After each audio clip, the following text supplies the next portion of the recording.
બીજે મળવું કદાચ મુશ્કેલ છે. પ્રભુ શાસન મળ્યું એટલે એક દિવ્ય શ્રદ્ધા, દિવ્ય ભક્તિ, દિવ્ય સમર્પણ મળી ગયું. એક ઘટના યાદ આવે. 11 વર્ષે મારી દીક્ષા થઈ. 2 વર્ષ સુધી તો અભ્યાસ ચાલ્યો.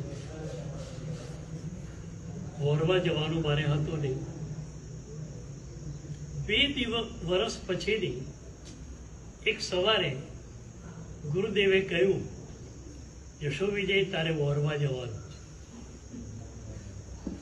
અમારે ત્યાં ગુરુ ઇઝ ધ સુપ્રીમ બોસ. ગુરુદેવ બોલ્યા એટલે વાત પૂરી થઈ ગઈ.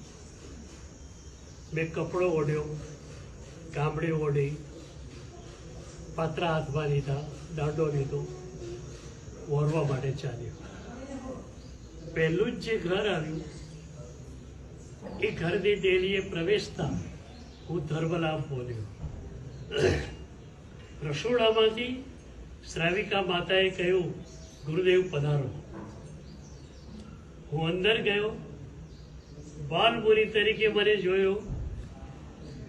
એ માતાનો ભાવ તો એકદમ વધી ગયો. મેં જોયું ચાની તપેલી પૂરી ભરેલી હતી અને ઘરના બધાને ચા પીવાની બાકી હતી. મેં કહ્યું, મારે ખાલી અડધો કપ ચા કપ છે, વધારે નહીં. મારે તો બધે જવાનું હતું. એ માતા કહે છે, મારા સાહેબ પાત્ર તો નીચે મૂકો પેલા. પાત્રો તો નીચે મૂકવું જ પડે. મેં પાત્રો નીચે મૂક્યું. એમના હાથમાં પાત્રો આવી ગયું. પછી તો હું ના કરતો રહ્યો. આખી તપેલી એમને ઠાલવી દીધી. એ વખતે 2 ઘટના ઘટી. મારું પાત્ર ચાથી ભરાઈ ગયું. મારી આંખો આંસુથી ભરાઈ ગઈ. મારી આંખના આંસુ પ્રભુને કહેતા હતા કે પ્રભુ, તારી ચાદર પહેરી છે,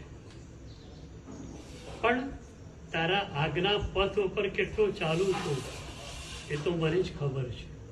પણ માત્ર આ ચાદર ઉપર લોકોનો આટલો બધો અહોભાવ. 5-7 ઘરે વોરી ઉપાસ રહી ગયો. બધી વિધિ કરી, વાપરવા માટે બેઠો. મારી પાત્રીમાં એ જ ચા હતી જે માએ વહોરાવેલી. મારા હાથમાં પાત્રી ચા વાપરવાની હતી, પણ સી રીતે વાપરો એ મારો ભાવ યાદ આવે. આંખમાંથી આંસુની ધારા નીકળી. એક હાથે નેપકિનથી આંખો લૂછતો રહ્યો, બીજી આંખે પાત્રીથી ચા પીતો રહ્યો.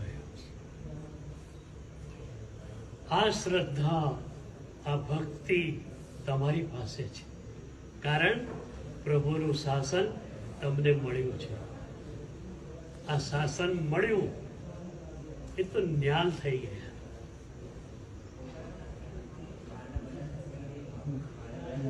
આઠ વર્ષની મારી ઉંમર હતી. મને ટાઇફોઇડ થયો. આ પ્રભુ શાસન એટલે શું એ હું તમને કહેવા માંગુ છું.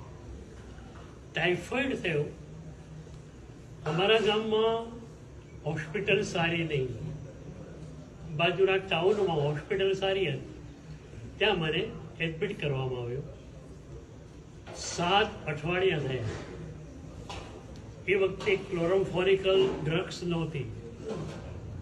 આડેધડ ડોક્ટરો દવા આપતા. 7 અઠવાડિયા થયા. તાવ મચકનો. શરીર આવું થઈ ગયું, હાડપિંજર જેવું. એ વખતે મારી માની આંખમાં આંસુ. એમને થયું દીકરો રહેશે કે જશે. બસ એ વખતે પ્રભુ યાદ આવ્યા કે પ્રભુ, જો દીકરો જીવી જાય તો તારો, તારા શાસનને સમર્પિત કરી દઈશ. અને આ પ્રાર્થના કરી, બીજા દિવસથી વળતા પાણી.